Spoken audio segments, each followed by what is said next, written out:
So قد ذكر الحكماء لذات الإنسان وقواه أمثالا صوروها.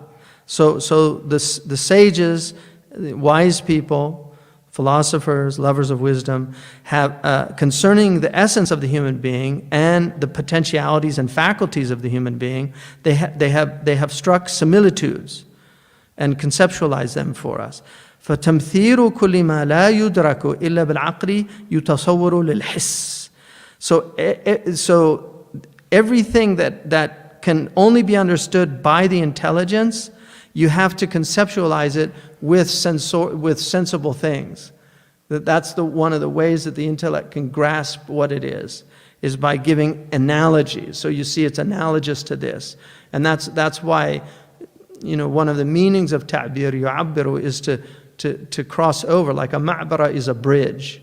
So an analogy enables you to go from one point where you're not understanding something, and then through that analogy you cross the bridge into understanding it. So he says,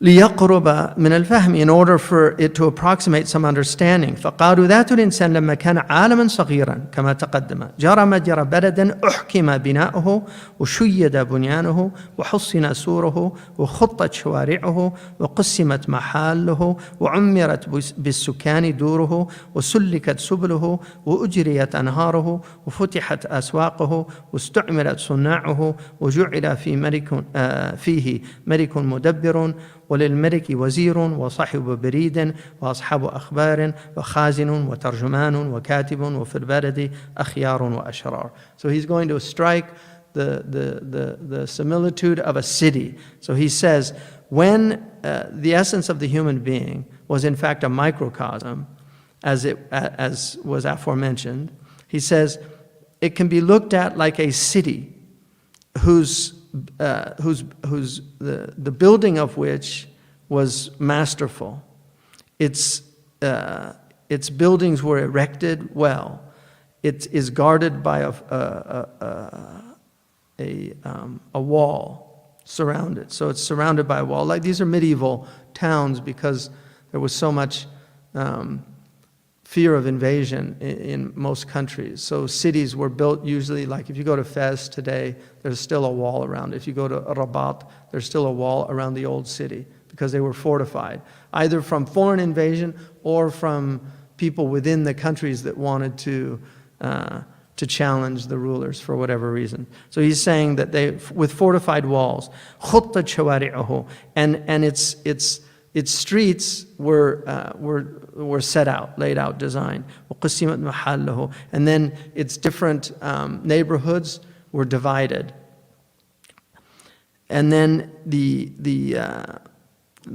its homes were inhabited with residents, and its pathways and byways were laid out, and its rivers were also set to flow, and its marketplaces were opened, and its craftsmen were preoccupied, and there was placed in it a strategic king, a king that is mudabbir, like he's taking care of the affairs of the city. And the king has a minister, and he also has the person like who's in charge of communication, and then he has the mukhabarat, the people that are getting news and everything for him.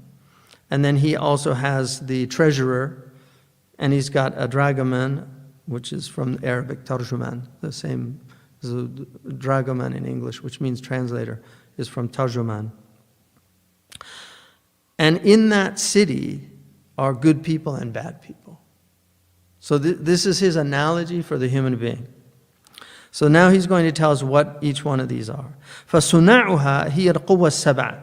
So the craftspeople are the 7 faculties. التي يقال لها الجاذبة والماسكة والحاضمة والدافعة والنامية والغاذية والمصورة. So these faculties go back to, there's 2 ways to understand them. One is in relationship to the physical body.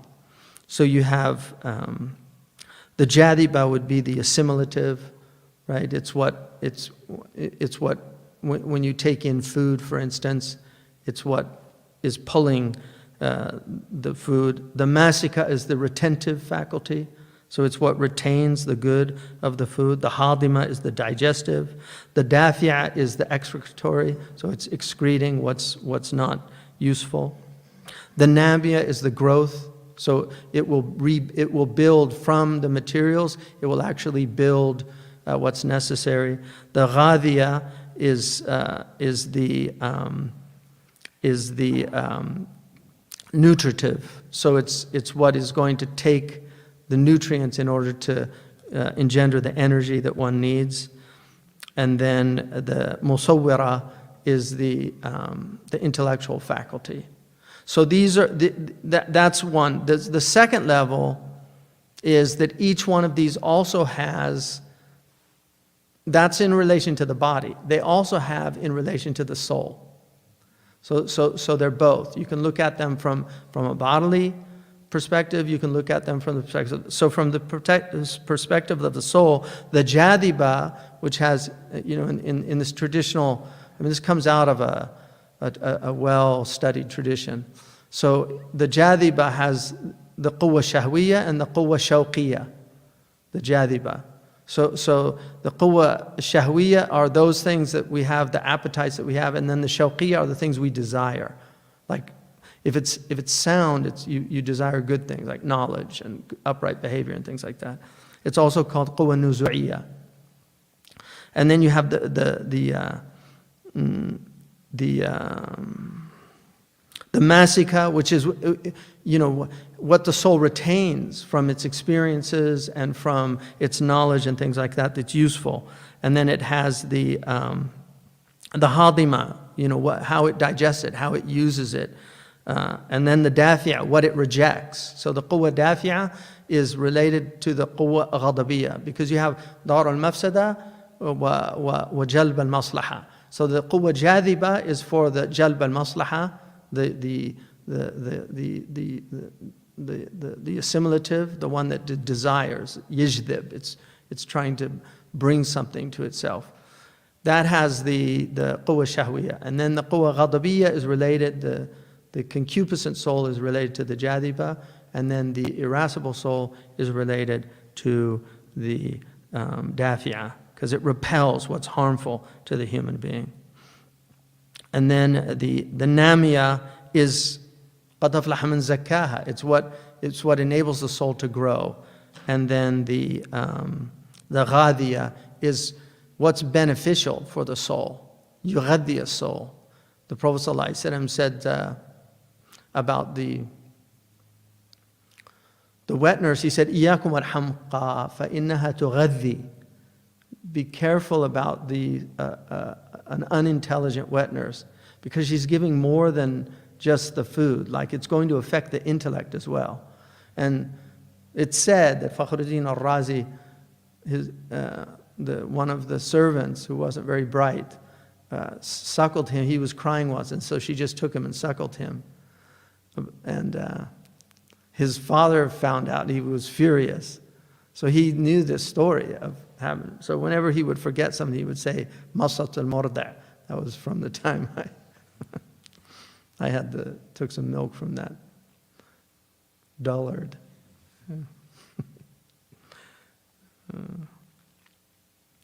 So those are the seven. So those are he's basically using them as an analogy for the craftsman, because they're the ones that do the work in the city, that do all the things that are necessary for the city to run. وَالْمَلِكُ الْعَقَلُ وَمَنْبَعُهُ مِنَ الْقَلْبِ. So the king is the heart, and the source of that, the king is the intelligence, and the source of that is the heart. So لَهُمْ قُلُوبٌ لَا يَعْقِلُونَ بِهَا. They have hearts, but they don't think with them. They don't reason with them. So and that's why the heart is also, Imam al-Ghazali and others talk about that the heart is like a city, that there's two kings fighting for it. So if the king of light gets in, then it has inshirah, it has all this opening. But if the dark one gets in, then it becomes dark. So, and then he says the minister is the quwwa al-mufakkira. So the quwwa al-mufakkira this is basically the cogitative faculty of the human being. And so the minister, he's the one that really does a lot of the work of the king. And that's why he's called wazir, because يحمل أوزار الملك. He bears the burdens of the king. And so like you have that. So yeah, you know, the president has the vice president, but the vice president ends up doing most of that work, right? So you always have you know, your faculty there, but then you need the one that helps you with that. He says that this is in the midbrain, which today probably would be seen as the neocortex. So it's actually the midbrain is more emotion. وصاحب البريد القوة المتخيلة ومسكنه مقدم الدماغ. So, and then he says the imaginative faculty. So this is the imagination, because you have قوة المفكرة, قوة المتخيلة, قوة الحافظة, قوة الذاكرة, قوة الواهمة. These are faculties that the mind was divided into. So then he says أصحاب الأخبار الحواس الخمس ومسكنه الأعضاء الخمسة. So the ones that get the news, like the spies, they're the five senses. So they're related to these five sensory organs that God's given us. And then the treasurer is al-quwwa al-hafidha. This is the faculty of memory. وَمَسْكَنُهَا خَلْفَ الدِّمَاغ. And that's accurate now. We know that cerebellum is where the memory is located. It also is, if you look at it, it's in the shape of a cashew. And for those who are interested, there's a very interesting book by Scott Buchanan, it's worth reading, called The Doctrine of Signatures, which is the philosophy of, and it was very well developed in the Ottoman Empire. The physicians of the Ottomans gave a lot of consideration to this. So the doctrine of signatures is that God puts in the world his signature on things to indicate to us. So very often red, for instance, means danger in the natural world. If you see like a spider with red on it, yeah, bad. Snake with red on it, bad. And poison is often also red. So deadly nightshade. A lot of berries, these red berries are poisonous. But you have things like carrots, which are good for the eye. So if you cut a carrot and look at it, it looks like an iris. So that's a signature. The kidney bean would be good for kidneys. The cauliflower would be good for tumors.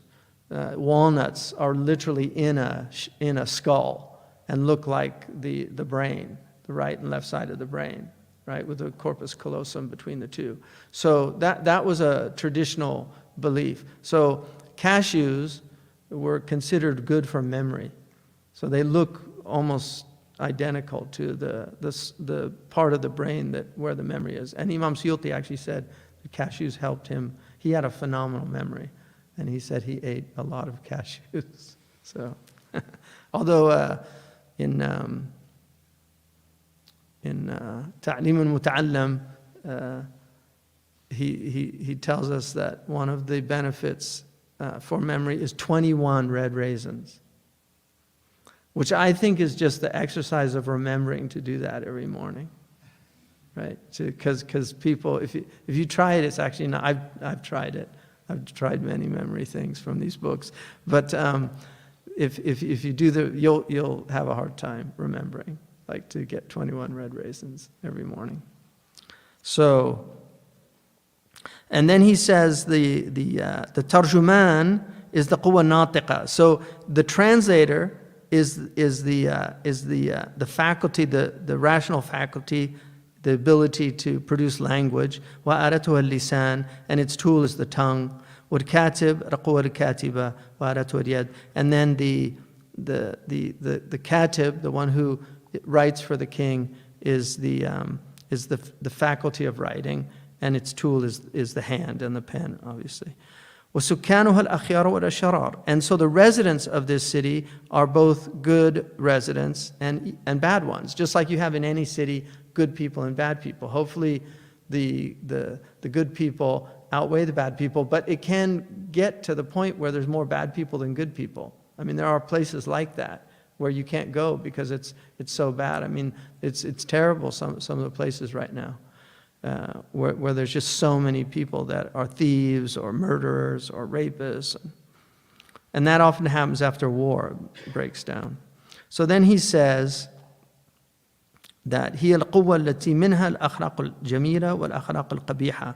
So these are the faculties that from them come good character, beautiful behavior, and bad character, ugly behavior.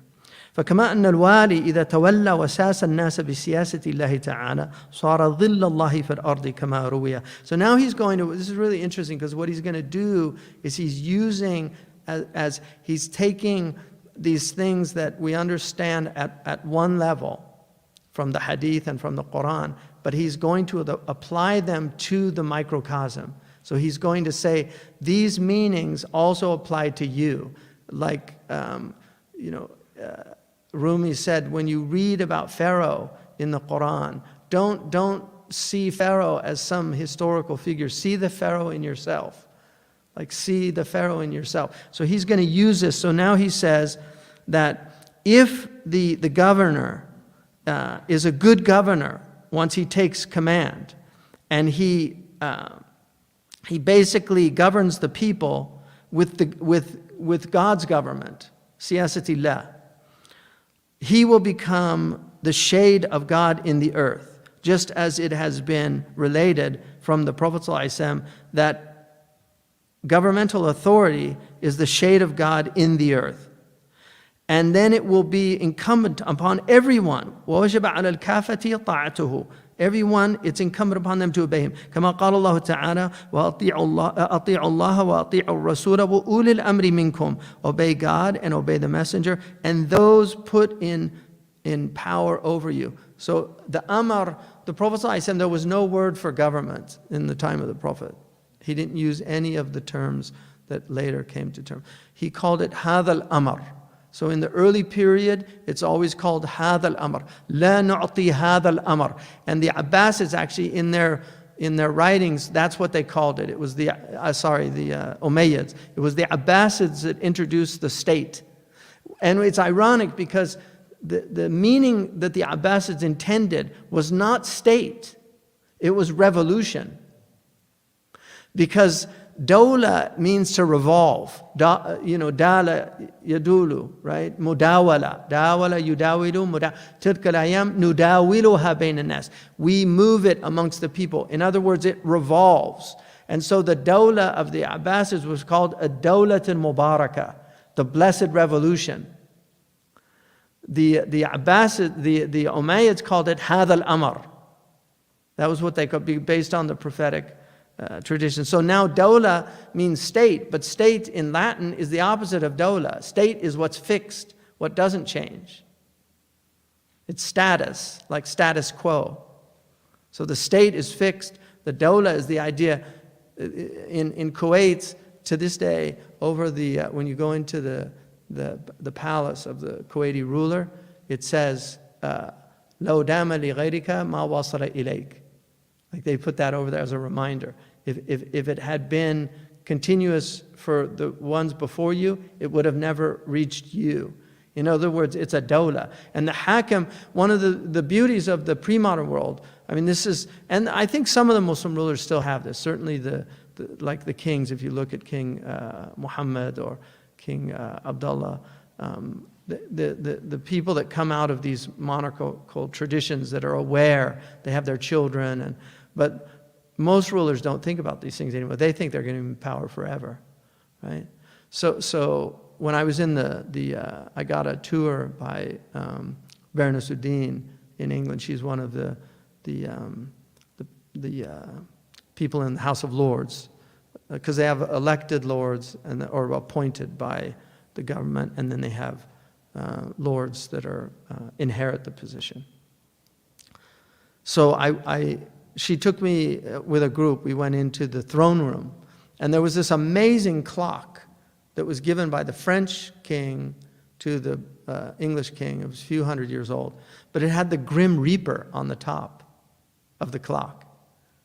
And that wasn't a morbid thing. That was a reminder of the nature of time. And if you look at a lot of the early, because every city used to have these sundials, and on the sundials they would have these Latin phrases like carpe diem, seize the day, or you will be seized in one of these hours. So people, this is what they call momenti mori, right? It's a reminder of death. And it's something that pre-modern peoples, they had reminders of death around them. They wanted to be reminded of death because they didn't want to waste time. They wanted their lives to mean something. And so they had reminders of death. And that's why they had like skeletons to remind them. Dr. Cleary in his office had a skeleton. I mean, not a big one, but a small one, but it was on his desk.